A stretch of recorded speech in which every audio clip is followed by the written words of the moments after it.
have not been tested, but the company asked me to stay home as a precaution, and I was more than happy to honor that. So we wanted to talk to people who are at home on what is a beautiful morning here in New York City and around the country, either because they are self-quarantined like me, or because they're answering the call of their country to stay home.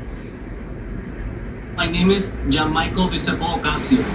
I'm Kimberly McCullough. This couple from Nashville, Tennessee says they've been tracking COVID-19 since January, and that is why they are now self-quarantined in their apartment. This is our decontamination station in process and step for social distancing when entering the house. The Gonzalez family home in the Bronx of New York City is now a classroom for 4-year-old Ramses and his 13-year-old sister Haley.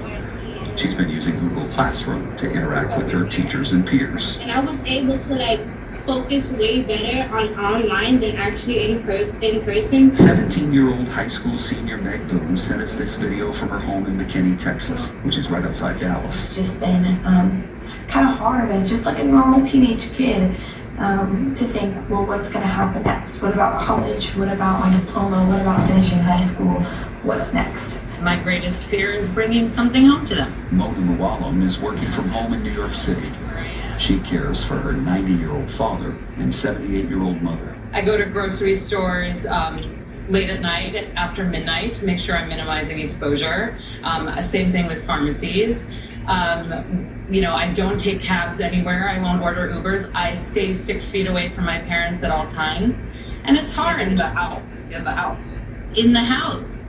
And that's been tough, David. They're anxious, they're terrified, and I can't hug them. I can't give them, hold their hand, And again, I recognize that maybe some of the things I'm doing, maybe they're a little bit extreme, but I cannot carry that kind of guilt should something happen to them. And then there's the story of our CBS News Radio colleague, Bill Rakoff. Bill and his family were not able to be by his mother's side when she died this past weekend from natural causes. They couldn't be there because of new guidance that prevents nursing home visits unless the person is dying.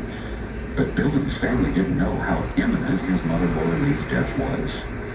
Bill reflected on his dad's devotion to his mom. He had been her staunchest advocate and caretaker, always taking her to the doctor, always advocating, always stepping in when a hospitalist or a doctor didn't get it, and making sure that they got it.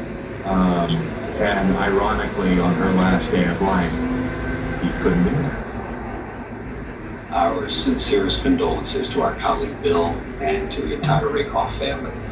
Two other reflections from my conversations with Americans over the last couple of days. There are so many people who work freelance and are wondering when that next paycheck is going to come, and literally are living paycheck to paycheck. And also, I don't know, but the world seems a bit nicer, even here in New York City, with all the hustle and bustle and meanness that can be. It seems a bit kinder. So I will be home through Sunday on self-quarantine, but don't feel bad for me. Paddington is good company. We're all good. He's getting so big and he's so cute. Thank you, David. Thank you very much. And David's right, kindness always works. Yes. That's the thing I